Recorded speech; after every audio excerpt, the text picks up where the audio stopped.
ভাই বোনেরা, বাংলাদেশ জাতীয়তাবাদী দলের পক্ষ থেকে নির্বাচন পরিচালনা কমিটির চেয়ারম্যান জনাব নজরুল ইসলাম খান, যিনি বাংলাদেশ জাতীয়তাবাদী দলের জাতীয় স্থায়ী কমিটির সদস্য, সাবেক রাষ্ট্রদূত, তার নেতৃত্বে একটি প্রতিনিধি দল,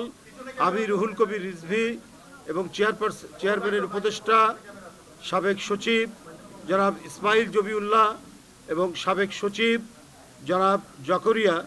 এই চারজনের প্রতিনিধি দল আমরা প্রধান নির্বাচন কমিশনার মহোদয়ের সাথে এখানে সাক্ষাৎ করেছি। এই সাক্ষাৎকারে এই বৈঠকে বিস্তারিত অনেক বিষয় আমাদের পক্ষ থেকে যে অবজারভেশন এবং যে অভিযোগগুলো ছিল